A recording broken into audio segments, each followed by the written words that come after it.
એ કેમ છો મારા મિત્રો? આજ તો જો લ્યો ઘરમાં જરી ફરેલો સાફો પેલી લીધો ને માથે પાછો કાંસે ઢાંકી દીધો લે.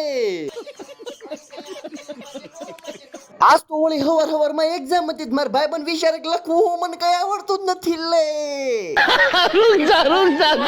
હું તો પરીક્ષા દઈને ઘરે આવી ગયો ને ઘરે આવીને મને બહુ ગરમી થતી મેં તો ટેટીના 3 ડડા લીધા હો સુધરીને બુધરીને મને ખદડું કાઢીને મેડા ખાઈ લેવા. પછી નવરા મારે કઈ કામ હતું નહીં તો મારા ભાઈબંધને શોરૂમે ગયો ભાઈબંધ બેઠો વાંચે ફોનમાંથી બોલો લ્યો. ભાઈબંધને માળા હાળાને કઈ આવડતું જ નહોતું આખું ઓલું કઈ કર્યું ને છેલ્લે પરીક્ષા દી ટાણે બેઠો વાંચવા લે. પછી તો ભાઈબંધના શોરૂમે ગયો ત્યાં કાસ હતો દૂર મેળ્યો કાસમાં નખરા કરવા અને ઝૂમ મેળો કરવા કેમેરામાં. પછી તો નવરો થઈને આવી ગયો ઘરે મેં ગાડી નાખી 15 ગેરમાં ઉડાડી પુલ ઉપર જોઈ લો લ્યો. પછી તો કોને ખબર હો વરે પછી મને વાંચવાનું મન થયું ચોપડી ખોલી જતો ઓહો આમાં ઇંગ્લિશ હતું મને કઈ ખબર પડે નહીં અને મેં તો માં ગયું મેં કીધું ચોપડી બંધ કરો મેં તો ચોપડી બંધ કરી દીધી લે.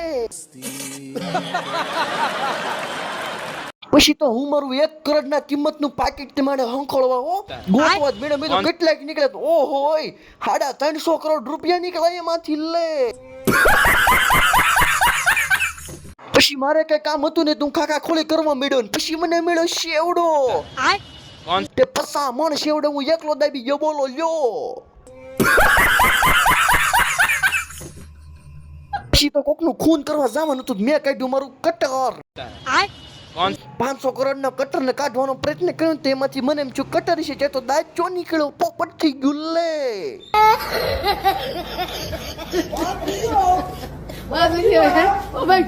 પછી મને એમ છું ઘડી ગીત સાંભળી લો એરપોર્ટ ખોલ્યા ત્યાં તો ઓહો એક એરપોર્ટ ગાયબ થઈ ગયું તું બોલો ઉડી ગયું તું.